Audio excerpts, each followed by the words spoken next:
رسول الله أشهد أن محمدا رسول الله يا الصلاة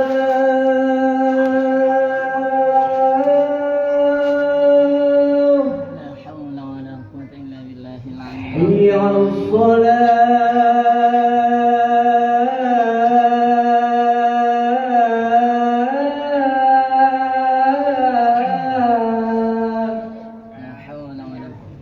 حي على الفلاح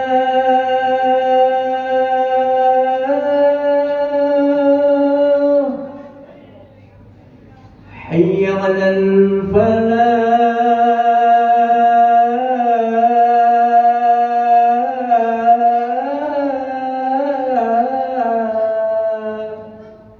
الله أكبر الله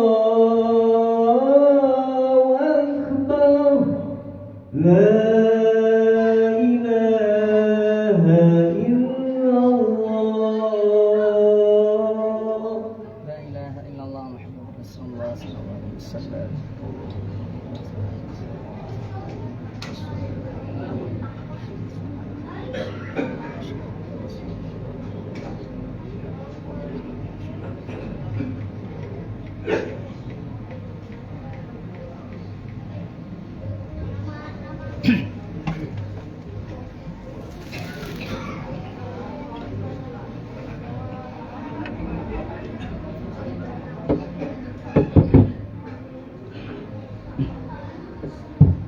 الحمد لله رب العالمين والعاقبة للمتقين ولا عدوان إلا على الظالمين.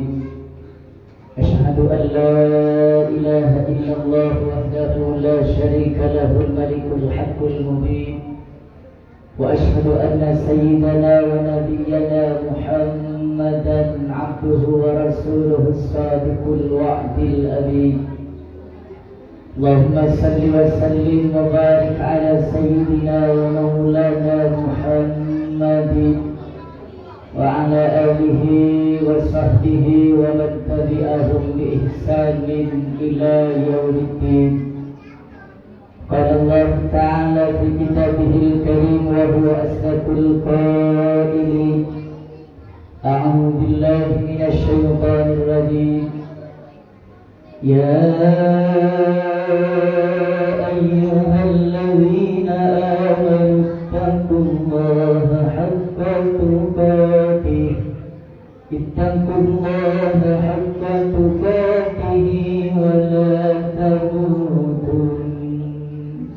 ولا تموتن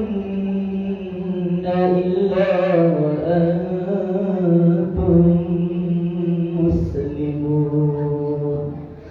صدق الله العظيم وصدق وبلغ رسوله النبي الكريم ونحن على ذلك من الشاهدين. أما بعد فيا عباد الله، أوصيكم ونفسي بتقوى الله وطاعته لعلكم تفلحون. اتقوا الله فقد فاز المتقون.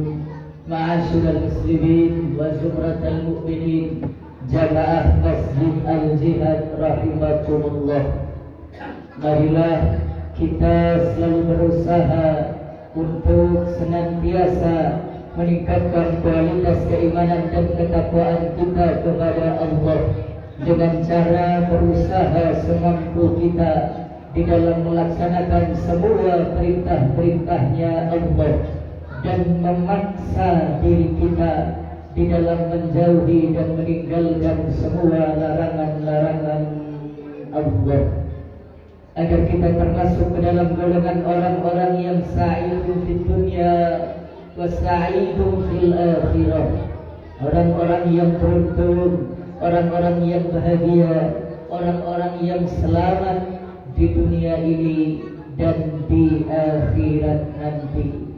Amin ya rabbal alamin. Jamaah Masjid Al-Jihad rahimakumullah, rukun Islam yang kelima adalah haji ke Baitullah.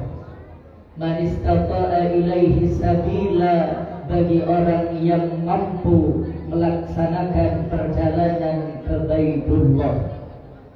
sebagaimana firman Allah dalam Al-Quran surat Al-Imran ayat 97, walillahi 'alan nasi hajjul baiti man istata'a ilaihi sabila.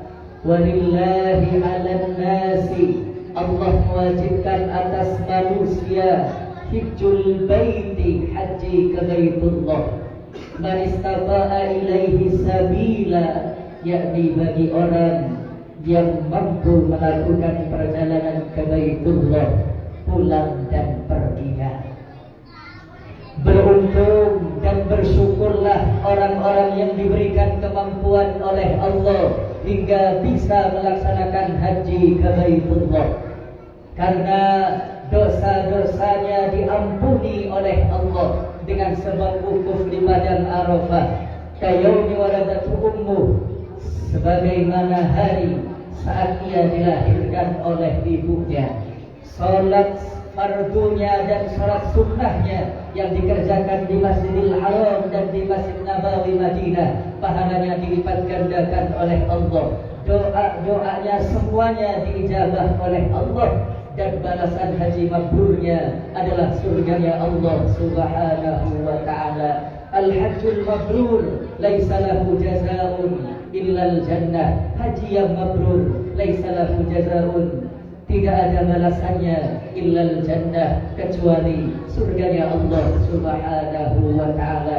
Bahkan kelak di hari kiamat, orang yang telah melaksanakan haji yang hajinya mabrur diterima oleh Allah, kelak di hari kiamat akan bisa memberikan syafaat kepada 400 orang dari keluarganya. Sementara bagi orang-orang yang belum diberikan kemampuan oleh Allah hingga belum mampu untuk melaksanakan haji ke Baitullah, jangan berputus asa dan jangan berkecil hati, karena Nabi kita Muhammad sallallahu alaihi wasallam memberikan informasi dan motivasi kepada kita semua tentang amalan-amalan yang sederhana namun pahalanya sama seperti haji yang sempurna. Namun meskipun pahalanya sama dengan haji yang sempurna, tidak otomatis menggugurkan haji sebagai rukun Islam yang kelima, dengan artian kalau kita diberikan kemampuan oleh Allah, tetap wajib untuk melaksanakan haji ke Baitullah. Apa saja amalan-amalan yang ringan, amalan-amalan yang sederhana, yang pahalanya sama seperti haji yang sempurna. Minimal ada 6 amalan yang sederhana yang pahalanya sama seperti haji yang sempurna, berdasarkan hadis-hadis dari Nabi besar Muhammad sallallahu alaihi wasallam. Pertama, hadis yang diriwayatkan oleh Imam Abu Daud, Nabi katakan, man kharaja min baitihi mutatahhiran ila salatin maktubatin falahu mislu ajril hajjil muhrim. Man kharaja min baitihi, barang siapa yang keluar dari rumahnya mutatahhiran, dalam keadaan suci, yakni dalam keadaan punya wudu. Untuk apa keluar dari rumahnya dalam keadaan suci, dalam keadaan punya wudu? Ila salatin maktubatin, untuk melaksanakan salat fardu. Bisa salat zuhur, asar, maghrib, isya, subuh, atau salat Jumat seperti saat ini yang akan kita kerjakan. Kalau itu kita lakukan, maka kata Muhammad sallallahu alaihi wasallam, falahu mislu ajril hajjil muhrim, maka baginya pahala seperti orang yang haji yang sedang ihram. Jadi kalau kita berangkat dari rumah kita menuju Masjid Al-Jihad ini dalam keadaan punya wudhu sebanyak 5 kali untuk mengerjakan salat fardu, maka berarti setiap hari kita dapat pahala haji dari Allah sebanyak 5 kali. Lalu yang kedua, hadis yang diriwayatkan oleh Imam Hakim fil Mustadrak, Nabi katakan, man Man ghada ilal masjid la yuridu illa an yata'allama khairan aw yu'allimahu. Barang siapa yang bergegas menuju ke masjid, bergegas berangkat ke masjid, la yuridu illa an yata'allama khairan aw yu'allimahu, yang ia tidak punya keinginan, tidak punya tujuan kecuali tujuannya untuk mencari ilmunya Allah, belajar ilmunya Allah, belajar kebaikan, aw yu'allimahu, atau mengajarkannya. Orang yang bergegas ke masjid untuk taklim di masjid, belajar kebaikan, belajar ilmu-ilmunya Allah, belajar Al-Quran, belajar kitab-kitab salaf, atau mengajarkannya, maka kata Muhammad sallallahu alaihi wasallam, kana lahu ka'ajri hajjin tamman hijjatuhu, maka baginya pahala seperti orang yang haji, tamman hijjatuhu, yang sempurna hajinya.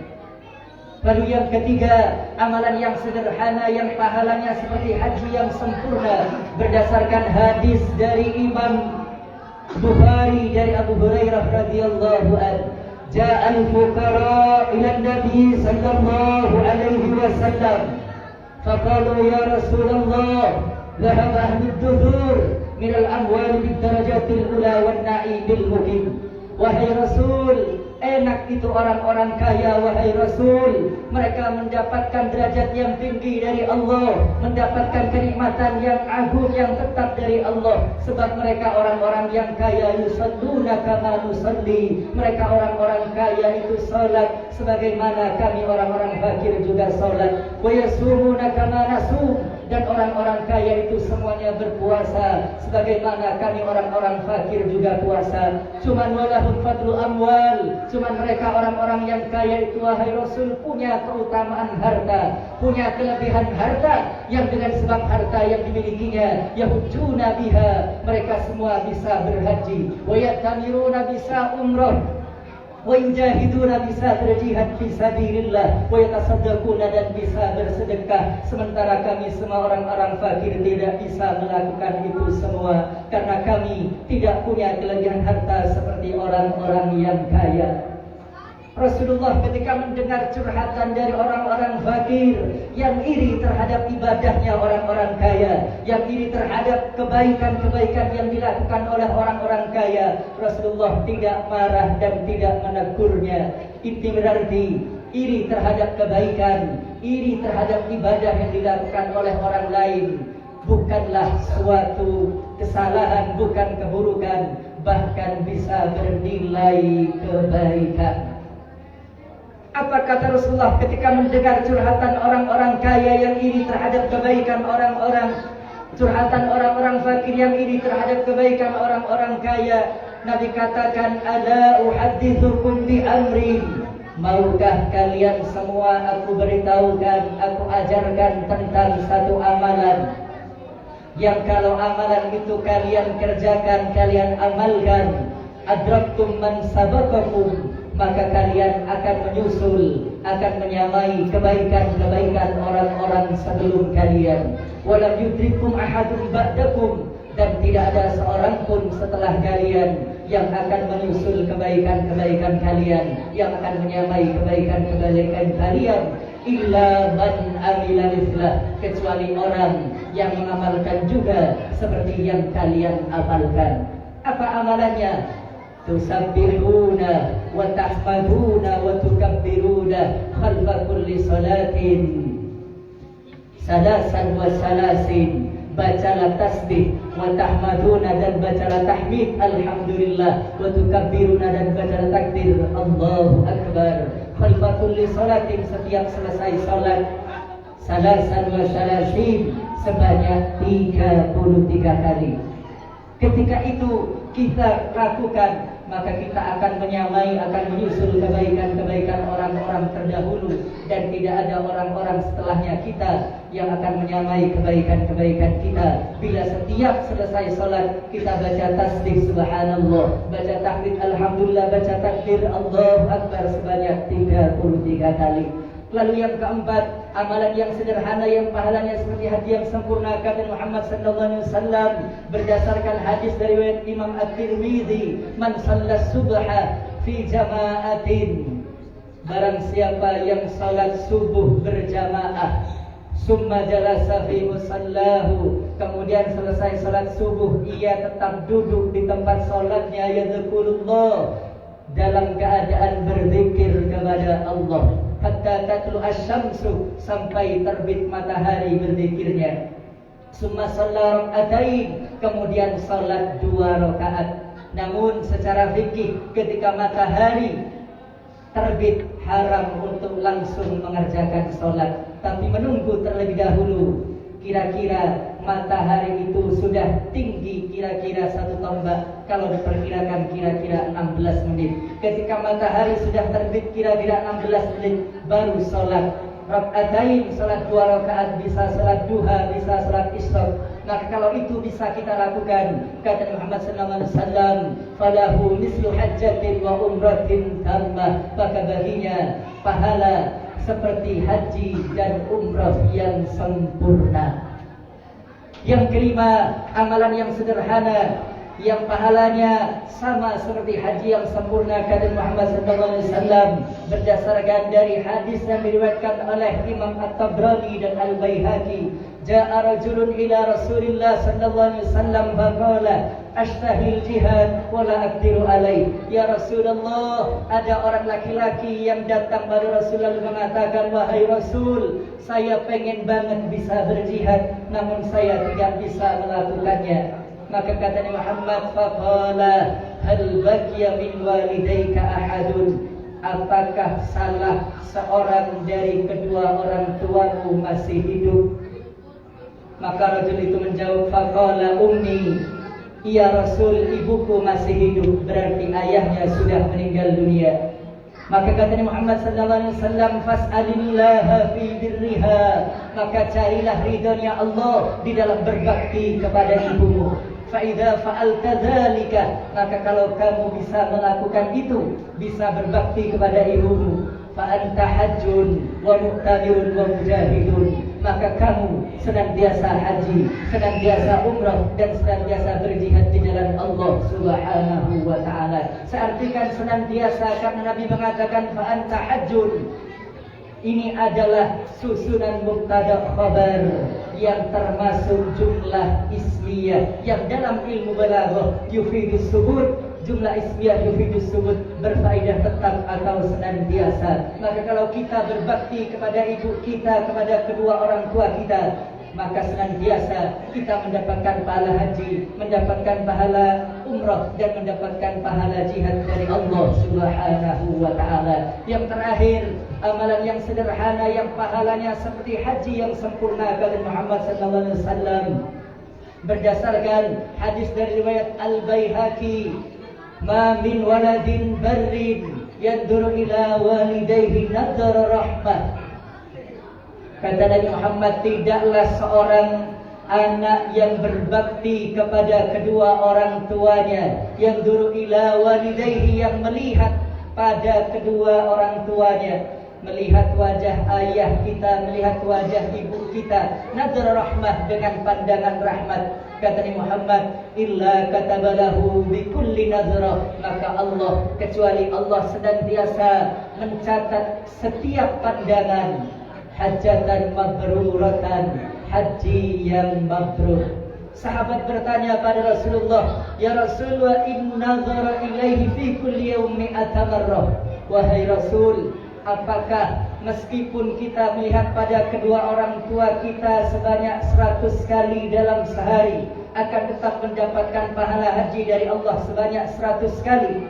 Maka Nabi mengatakan, na'am, Allahu akbar wa atyab. Iya, meskipun kamu melihat orang tuamu sebanyak 100 kali dalam sehari, kamu tetap akan mendapat pahala haji sebanyak 100 kali dari Allah, karena Allah Maha Besar dan Maha Baik. Mudah-mudahan kita semua senantiasa diberikan kekuatan zahir dan batin oleh Allah, senantiasa diberikan taufik dan hidayah oleh Allah untuk bisa senantiasa taat dan beribadah kepada Allah, untuk bisa meraih pahala sebanyak-banyaknya dari Allah sebagai bekal kita kembali kepada Allah, agar kelak kita berhak untuk mendapatkan syafaatnya Rasulullah dan berhak untuk dimasukkan ke dalam surganya Allah berkumpul dengan Rasulullah. Amin ya rabbal alamin. A'udzubillahi minasyaitonir rajim.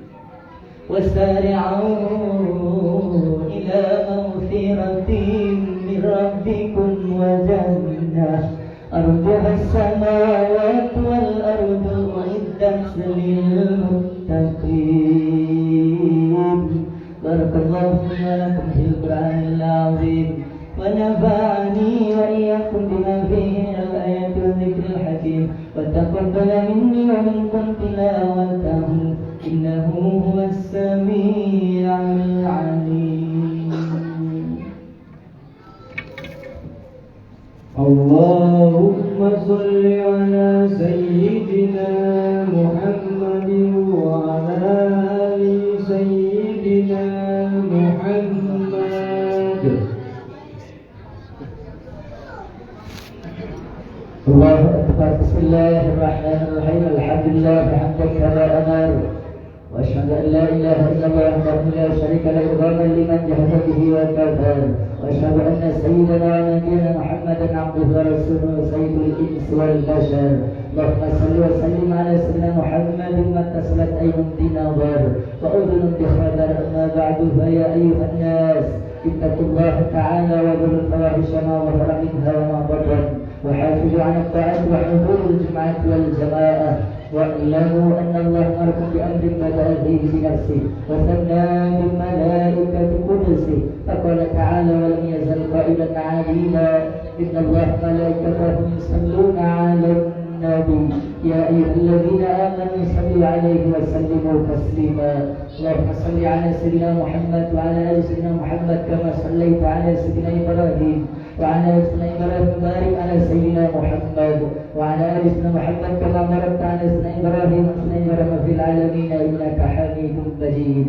اللهم اغفر للمسلمين والمسلمات والمؤمنين والمؤمنات الأحياء منهم والأموات برحمتك يا أرحم الراحمين. ربنا آتنا في الدنيا حسنة وفي الآخرة حسنة وقنا عذاب النار. عباد الله إن الله يأمر بالعدل والإحسان وإيتاء ذي القربى وينهى عن الفحشاء والمنكر والبغي يعظكم لعلكم تذكرون. فاذكروا الله العظيم يذكركم واشكروه على نعمه يزدكم وصدقكم ذكر الله أكبر.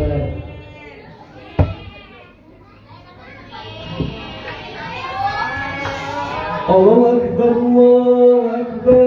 أشهد أن لا إله إلا الله، أشهد أن محمد رسول الله. حي على الصلاة حي على الفلاح قد قامت الصلاة قد قامت الصلاة. الله أكبر الله أكبر. لا إله إلا الله.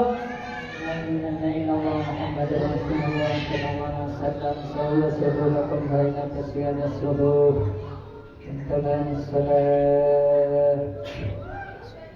استغفر الله. صلي فرض الركعتين. الله أكبر.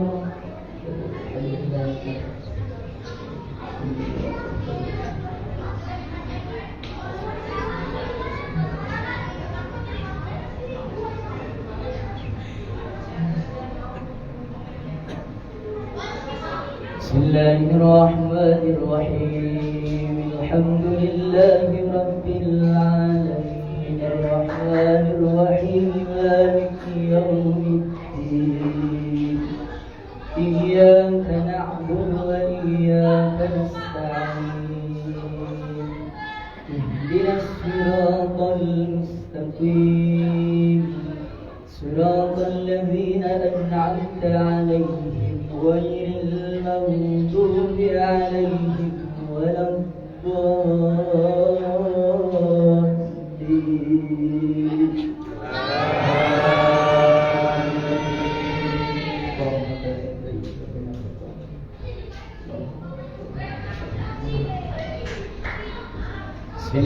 الرحمن الرحيم والضحى والليل إذا سجى ما ودعك ربك وما قلى وللآخرة خير لك من الأولى ولسوف يعطيك ربك فترضى ألم يجدك يتيما فآوى ووجدك ضالا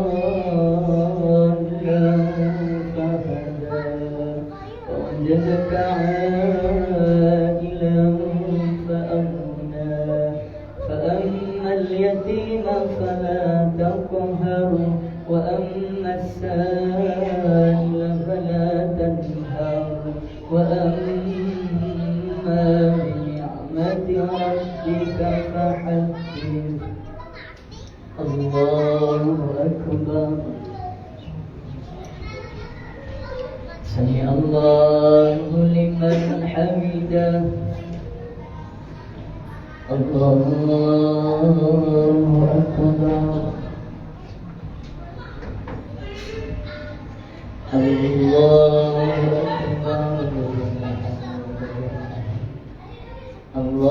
أكبر الله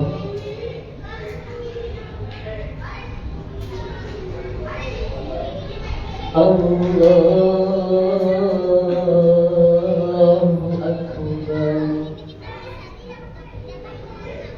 بسم الله الرحمن الرحيم الحمد لله رب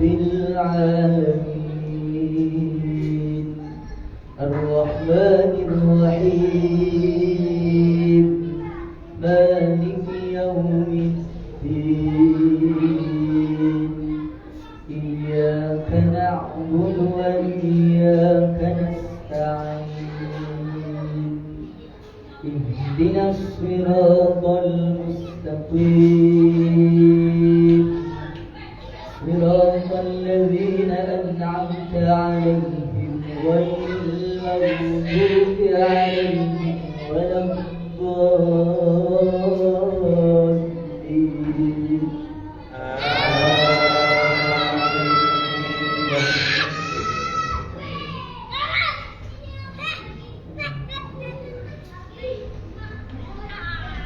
بسم الله الرحمن الرحيم إنا أعطيناك الكوثر فصل لربك وانحر إن شانئك هو الأبتر الله أكبر سمع الله لمن حمده الله أكبر الله أكبر الله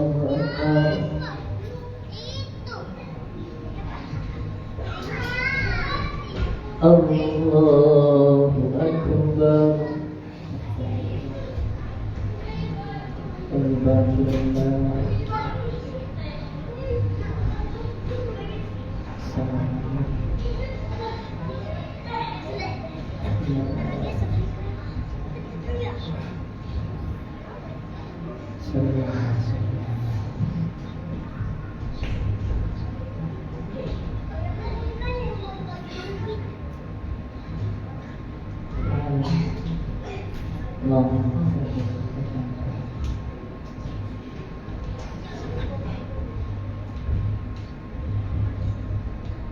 السلام عليكم ورحمة الله.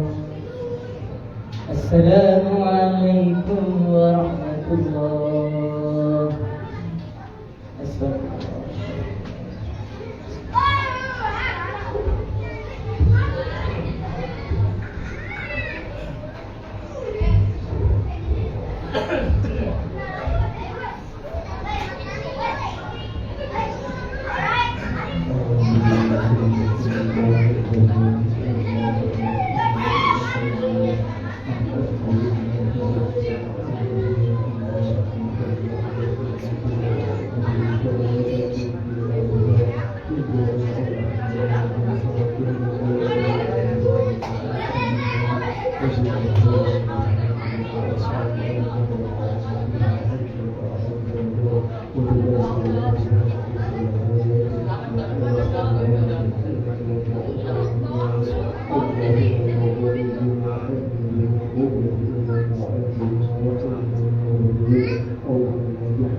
اللهم يا ولي يا حكيم يا ولي يا معين يا رحيم يا ودود أولنا برحمتك أسرارنا وأموالنا وأجيالنا اللهم اجعلنا في موضعنا هذا مستقيم وطاعة ولا تخلي طاعتك يا عبد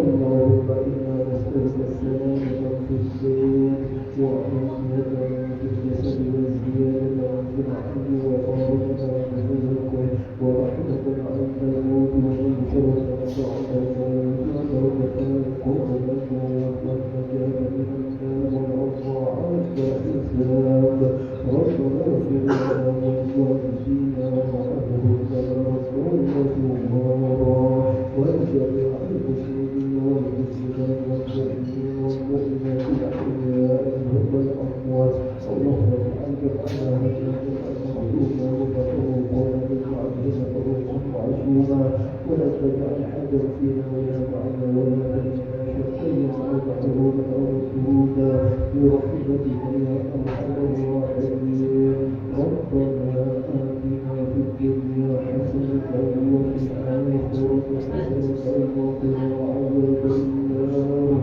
وصلى الله على سيدنا محمد النبي الأمي وعلى آله وصحبه وبارك وسلم سبحان ربك رب العزة عما يصفون وسلام على المرسلين والحمد لله رب العالمين صلى الله على محمد صلى الله عليه وسلم صلى الله على محمد صلى الله عليه وسلم صلى الله على محمد صلى الله عليه وسلم صلى الله على محمد صلى الله